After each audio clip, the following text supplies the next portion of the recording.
Halo para pecinta film, kembali lagi di channel Di Lili. Pernahkah kalian berpikir dan membayangkan bahwa hidup kita di dunia ini tidaklah selamanya? Apa yang akan kalian lakukan jika mengetahui batas usia kalian?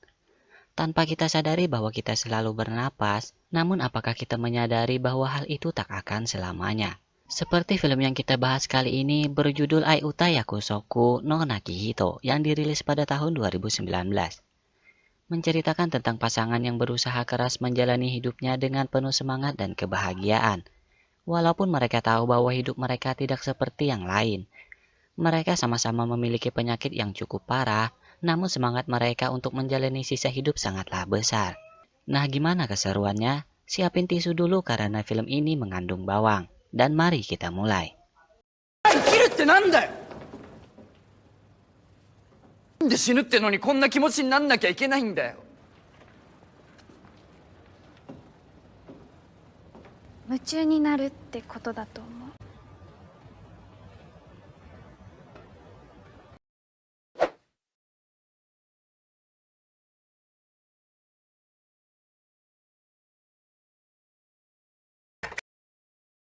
Film diawali dengan keadaan beberapa hidup orang-orang yang berbeda. Dan film ini akan berfokus pada seorang pria bernama Toru Nomiya yang diperankan oleh Ryusei Yokohama. Ia memiliki penyakit yang cukup parah sehingga harus sesering mungkin mengunjungi rumah sakit untuk perawatan. Ia merasa hidupnya tak berguna karena dokternya mengatakan bahwa hidupnya hanya tersisa 90 hari saja.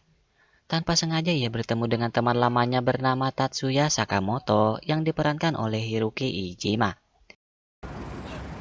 Tatsuya. Ia sebenarnya seorang anak band tapi sudah bubar dan menikmati hidupnya untuk bersenang-senang.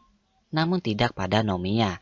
Ia masih memikirkan sisa hidupnya, ia tak tahu harus berbuat apa lagi. Namun setelah Tatsuya mengetahui hal itu, ia mengerti dan akan membantu Nomiya untuk menikmati sisa hidupnya dengan baik. Malam itu tanpa sengaja Nomiya melihat buku yang terjatuh, karangan dari Itonagi. Setelah membaca isinya, Nomiya dibuat sedih juga bersemangat, karena kata-kata dari buku itu benar-benar menolong Nomiya. Setelah itu buku pemilik itu datang. Ia bernama Aikawa Hirono, yang diperankan oleh Riko Narumi. Ia dulunya seorang aktris, namun telah pensiun. Ternyata buku itu juga mampu menolong Aikawa dari sebuah kejadian yang pernah ia alami. Setiap membaca isi buku itu, Nomiya selalu merasa senang. Namun penyakitnya tetaplah penyakit. Ia hanya harus semangat untuk hari-harinya yang berharga. Setelah itu Tatsuya menemuinya. Di sini Nomiya menceritakan bahwa sebelumnya ia bertemu dengan seorang aktris terkenal bernama Aikawa. Dan juga menceritakan tentang buku karangan Itonagi. Ternyata buku yang berjudul K itu juga pernah menolong Tatsuya saat ia kehilangan arah saat bandnya bubar.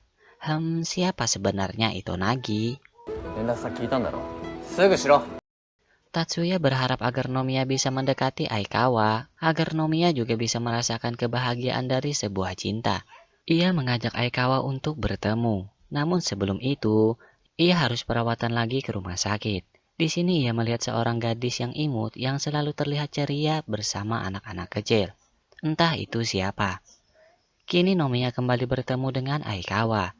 Setelah makan-makan berdua, mereka melihat beberapa kru film yang sedang membuat sebuah film. Dan seseorang dari kru tersebut menemui Aikawa.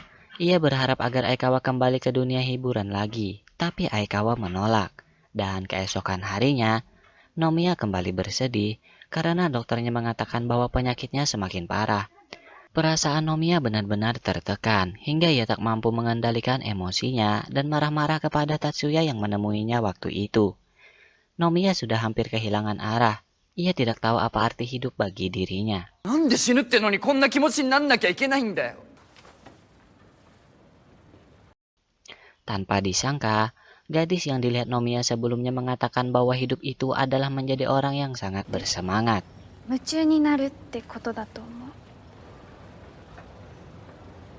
Ternyata gadis itu juga memiliki penyakit yang cukup parah, bahkan ia harus dirawat di rumah sakit setiap hari. Di sini perawat gadis itu memanggilnya Itonagi. Nomiya langsung tercengang mendengarnya, karena setelah itu, ia baru tahu bahwa gadis yang ia temui itu benar-benar Itonagi yang mengarang buku yang selalu dibaca Nomiya. Di sini Itonagi diperankan oleh Kaya Kiyohara. Setelah itu Nomiya kembali bertemu dengan Aikawa. Saat itu, Aikawa diundang oleh seseorang dari dunia hiburan untuk makan bersama. Di acara itu ia mengajak Nomiya. Sebenarnya pertemuan itu bertujuan agar Aikawa bisa kembali berakting di dunia hiburan, namun Aikawa masih menolak. Nomiya yang mengetahui perasaan Aikawa, ia berharap Aikawa kembali berakting. Karena sebenarnya Aikawa sangat menginginkan hal itu. Hanya saja dulu ia pernah mengalami kejadian buruk yang membuatnya berhenti di dunia hiburan. Setelah itu, Nomiya bertemu dengan Itonagi lagi. Namun hanya sebentar karena Itonagi harus kembali ke kamarnya. Nomiya tahu bahwa Itonagi sudah dirawat sejak kecil. Karena penyakitnya cukup parah, bahkan Itonagi tidak pernah ke sekolah. Dari sikap Itonagi yang terlihat ceria, ia sebenarnya sangat ingin terbebas. Layaknya remaja lain, menikmati pelajaran di sekolah, dan ia juga sangat ingin melihat matahari terbit.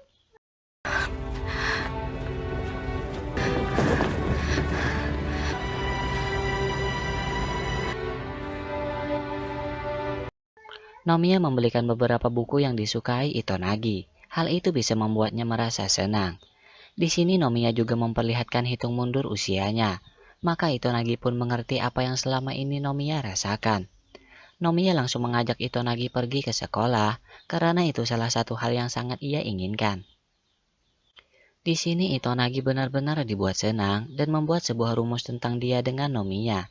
Sebenarnya rumus itu adalah ungkapan bahwa Itonagi menyukai Nomiya, namun Nomiya masih belum memahaminya. U であなた Y と同じにはならない。なんだろう。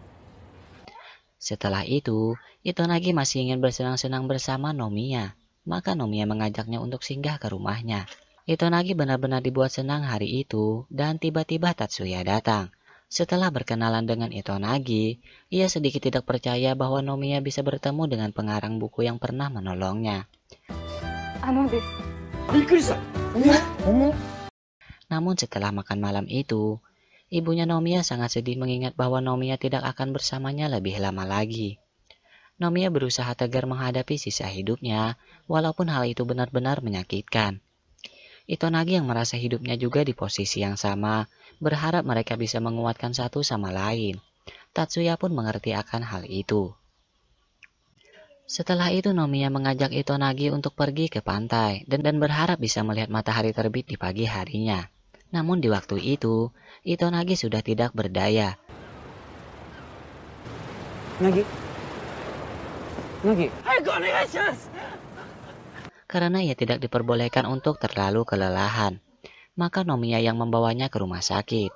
Namun karena hal itu, orang tua Itonagi marah kepada Nomiya dan berharap agar ia tidak mendekati Itonagi lagi. Dengan perasaan sedih itu, Nomiya menceritakan hal itu kepada Tatsuya. Tatsuya sadar bahwa hal itu menjadi bukti bahwa Nomiya menyukai Itonagi. Karena itu ia kembali menemuinya. Namun ibunya Itonagi tidak ingin kejadian sebelumnya terulang lagi. Padahal Nomiya sangat menyukainya, hingga saat ia memikirkan Itonagi, penyakitnya kembali terasa. Setelah beberapa waktu, akhirnya Nomiya sadar bahwa rumus yang dibuat Itonagi untuknya berdua merupakan ungkapan perasaan dari Itonagi sendiri. Namun masalahnya hitung mundur umur Nomiya mencapai di titik nol. Untung saja ia masih diberi waktu untuk tetap hidup, sampai penyakitnya tidak bisa ditolong lagi. Maka waktu itu ia gunakan untuk menemui Itonagi dan mengungkapkan perasaannya. Di sini ibunya Itonagi masih melarang hubungan mereka. Hanya saja karena Itonagi ingin bersama Nomiya, maka mereka bisa keluar beberapa waktu untuk menunggu matahari terbit. Matahari terbit itu mampu membuat mereka mengerti bahwa kebersamaan mereka berdua benar-benar sangat berharga. Walaupun mereka harus bersedih karena keadaan mereka tidak mampu mempertahankan kebersamaan itu lebih lama lagi. Setelah itu, Itonagi telah tiada. Hanya ada Nomiya dengan penyakitnya yang semakin parah. Dan hanya ada Tatsuya yang menemaninya. Namun sebelum kematian Itonagi, ia sempat membuat puisi tentang dirinya bersama Nomiya.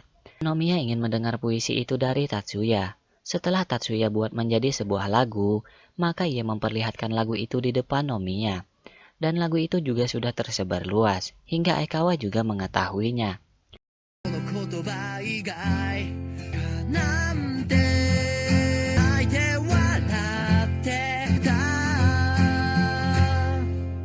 Lagu itu bisa tersampaikan kepada orang-orang yang memiliki rasa cinta dan mampu membuat mereka mengerti arti kehidupan yang sebenarnya.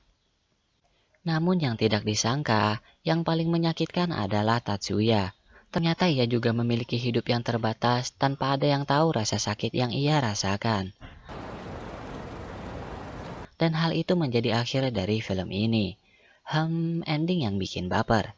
Film ini menginspirasi kita bahwa kita harus menghargai hidup dan menjalaninya dengan hal kebaikan. Semoga teman-teman setuju dan sampai jumpa lagi.